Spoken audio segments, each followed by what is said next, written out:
Today I'm going to be talking about riboflavin, otherwise known as vitamin B2, which is a water-soluble vitamin. It's found in a number of food sources, such as milk and milk products, grains that have been enriched, spinach, oysters, everyone's favorite beer.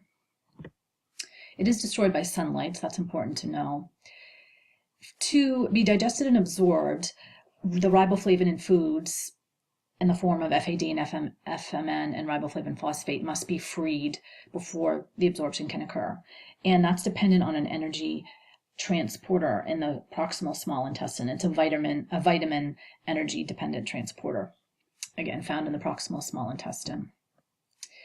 And there's a series of conversions that occur to allow the transport of riboflavin.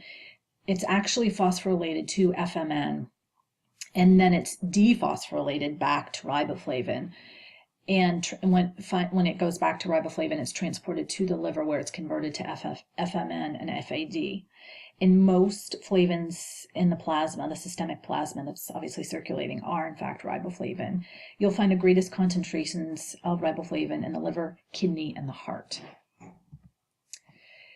It's excreted primarily in the urine, and this is that vitamin in your vitamin supplement that turns your urine, that bright orange yellow color.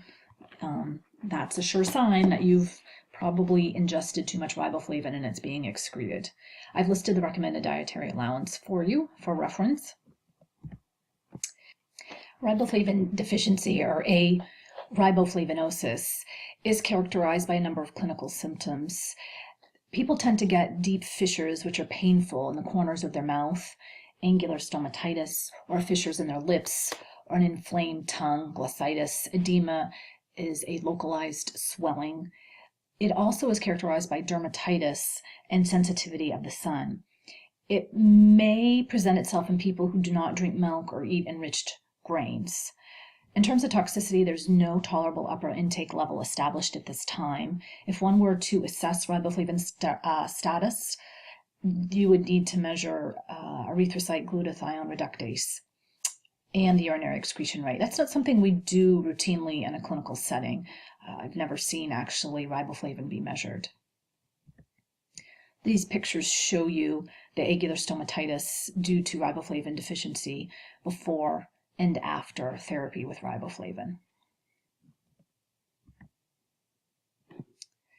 So what role does riboflavin play in the body? What are its functions and mechanisms of action? There's a number of them. I've chosen to share a few of those with you. It plays a role in purine metabolism, which we'll get to when we talk about proteins.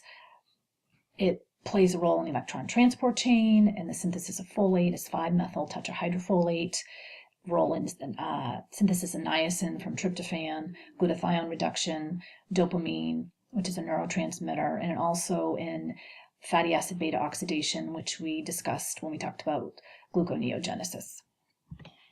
And that concludes my discussion on riboflavin. Let me know if you have any questions. Thank you.